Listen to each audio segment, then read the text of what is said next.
अरे फिएट याद है ना आपको? फिएट, वो छोटी छोटी इटालियन गाड़ियां जो कभी हमारे यहाँ रोड पे फर्राटा मारती थी। स्टाइलिश, जानदार, मतलब कह लो कि उनमें एक अलग ही बात थी। लेकिन पता नहीं क्या हुआ, अचानक से सब गायब। फिएट जो कभी आम थी, इंडियन शोरूम से गायब हो गई। आखिर हुआ क्या?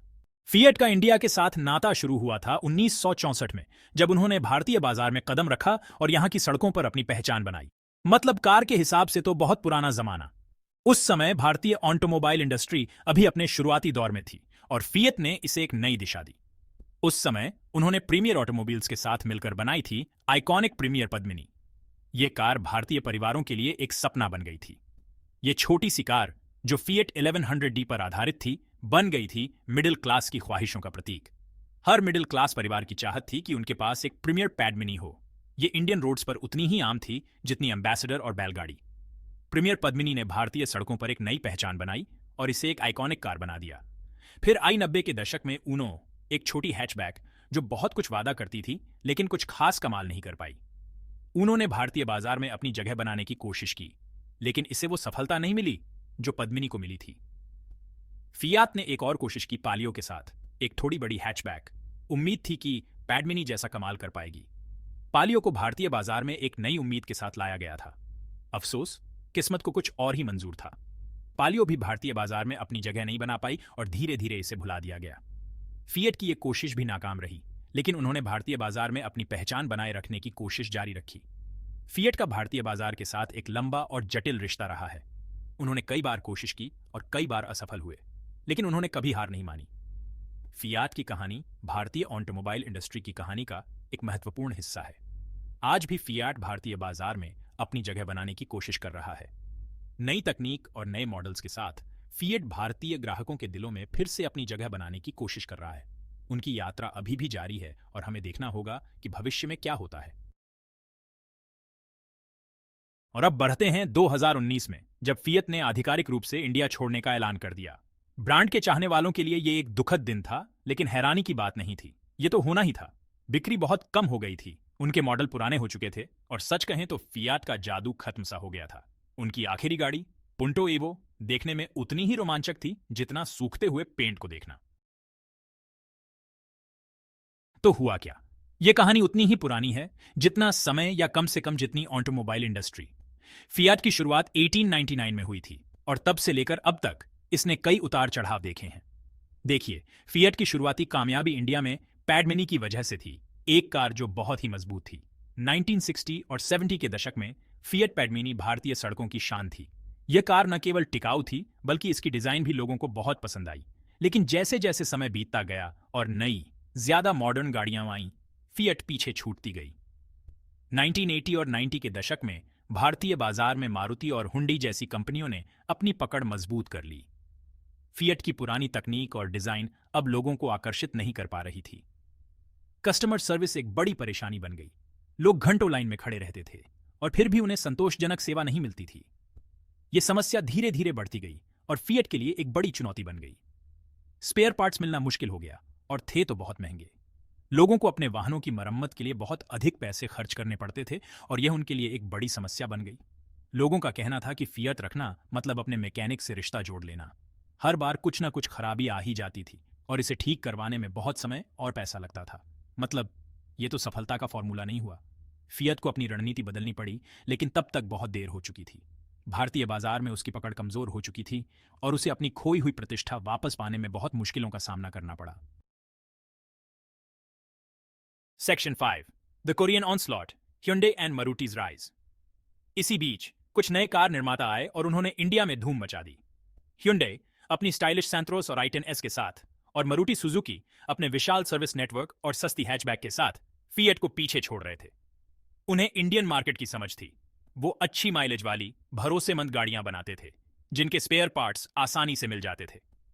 वहीं दूसरी तरफ फिएट अपने पुराने मॉडल और घटते हुए ग्राहकों के साथ अतीत में ही अटकी हुई लग रही थी। Section 6, mission impossible, BS6 proves the bridge too far. और फिर आया आखिरी झटका, भारत स्टेज 6 या BS6 उत्सर्जन मानदंड। प्रदूषण कम करने के लिए बनाए गए ये नियम कार निर्माताओं को अपने इंजनों को अपग्रेड करने के लिए मजबूर करते थे। जहां ज्यादातर निर्माता इस चुनौती के लिए तैयार थे, फिएट को झटका लगा। BS6 मानकों को पूरा करने के लिए अपने पुराने डीजल इंजनों को अपग्रेड करने के लिए बहुत बड़ा निवेश करना पड़ता, जो फिएट अपने घटते बाजार हिस्सेदारी को देखते हुए करने को तैयार नहीं थी। Section 7 out of sight out of mind Fiat's marketing missteps. लेकिन सिर्फ उत्सर्जन मानदंड ही नहीं थे। फिएट मार्केटिंग का सबसे बड़ा नियम भी भूल गई, नजरों से दूर, दिल से दूर। उनके विज्ञापन उतने ही दिलचस्प थे जितना बोरिंग सप्ताहांत। वो अपने उत्पादों के लिए कोई उत्साह पैदा नहीं कर पाए और उनकी ब्रांड इमेज पुरानी होती गई। Section 8 Tata Fiat a partnership that never quite clicked. अपने इंडियन सपने को बचाने के लिए फिएट ने टाटा मोटर्स के साथ एक संयुक्त उद्यम शुरू किया। यह साझेदारी 2006 में शुरू हुई, जब दोनों कंपनियों ने एक साथ आने का फैसला किया ताकि भारतीय बाजार में अपनी पकड़ मजबूत कर सकें। फिएट, जो यूरोप में अपनी तकनीकी विशेषज्ञता के लिए जाना जाता था, ने सोचा कि टाटा मोटर्स की स्थानीय निर्माण क्षमता और बाजार की समझ उनके लिए फायदेमंद साबित होगी। सोच ये थी कि टाटा की निर्माण क्षमता और फिएट की तकनीकी विशेषज्ञता का फायदा उठाया जाएगा। फिएट ने अपनी उन्नत तकनीक और डिजाइन को भारतीय बाजार में लाने की योजना बनाई, जबकि टाटा ने अपने व्यापक वितरण नेटवर्क और उत्पादन सुविधाओं का उपयोग करने का सोचा। यह एक ऐसा संयोजन था जो कागज पर बहुत अच्छा लग रहा था, लेकिन एक बुरे रिश्ते की तरह यह शुरुआत से ही बर्बाद होने के लिए लिखा था। दोनों कंपनियों के बीच तालमेल की कमी और विभिन्न दृष्टिकोणों ने इस साझेदारी को कमजोर कर दिया। फिएट और टाटा के बीच सांस्कृतिक और प्रबंधन शैली में बड़े अंतर थे, जो समय के साथ और भी स्पष्ट हो गए। दोनों कंपनियों के काम करने के तरीके और संस्कृति बहुत अलग थे, और साझेदारी में देरी, लागत में वृद्धि और तालमेल की कमी आ रही थी। फिएट की तकनीकी विशेषज्ञता और टाटा की उत्पादन क्षमता के बावजूद दोनों कंपनियों के बीच समन्वय की कमी ने उत्पादन प्रक्रिया को जटिल बना दिया। इसके परिणाम स्वरूप उत्पादन लागत बढ़ गई और समय पर उत्पाद बाजार में नहीं आ सके। इस असफल मिलन से जो उत्पाद सामने आए, जैसे फिएट लिनिया और टाटा विस्टा, बाजार में कोई धूम नहीं मचा पाए। ये कारें भारतीय ग्राहकों की अपेक्षाओं को पूरा नहीं कर सकीं और उनकी बिक्री निराशाजनक रही। फिएट लिनिया और टाटा विस्टा दोनों ही अपने अपने सेगमेंट में प्रतिस्पर्धा नहीं कर पाए और बाजार में अपनी जगह नहीं बना सके। आखिरकार संयुक्त उद्यम भंग हो गया, जिससे दोनों कंपनियां पहले से भी बदतर स्थिति में चली गईं। 2012 में फिएट और टाटा ने अपनी साझेदारी को समाप्त करने का फैसला किया, जिससे दोनों कंपनियों को भारी नुकसान हुआ। इस विफलता ने भारतीय ऑटोमोबाइल उद्योग में एक महत्वपूर्ण सबक सिखाया कि केवल तकनीकी विशेषज्ञता और उत्पादन क्षमता ही सफल साझेदारी के लिए पर्याप्त नहीं है। सांस्कृतिक तालमेल और प्रबंधन शैली का मेल भी उतना ही महत्वपूर्ण है। Section 9 the perfect storm, a Confluence of challenges. तो ये थी कहानी फिएट के इंडिया से जाने की। यह गलत रणनीतिक फैसलों, बदलते बाजार के साथ तालमेल बिठाने में विफलता और दुर्भाग्य का एक खतरनाक मेल था। कहते हैं समय ही सब कुछ होता है, और फिएट के मामले में उनका समय बहुत खराब था। Section 10 Stellantis to the rescue, a glimmer of hope for the future. लेकिन रुकिए, उम्मीद की एक किरण अभी बाकी है। फिएट अब स्टेलांटिस समूह का हिस्सा है, जो फिएट क्राइसलर ऑटोमोबाइल्स और पीएसए ग्रुप के विलय से बना एक वैश्विक ऑटोमोटिव दिग्गज है। स्टेलांटिस ने इंडियन मार्केट में फिर से प्रवेश करने में रुचि दिखाई है, हालांकि इस बार उनका ध्यान एसयूवीज और इलेक्ट्रिक वाहनों पर होगा। उन्हें जीप ब्रांड के साथ पहले ही कुछ सफलता मिली है और अफवाहें हैं कि वे अल्फा रोमियो को वापस ला सकते हैं। सेक्शन 11 कंक्लूजन, अरेबडर्सी फिएट। देखना होगा कि फिएट या स्टेलांटिस के तले आने वाला उसका कोई और ब्रांड इंडियन कार मार्केट में अपनी जगह बना पाता है या नहीं।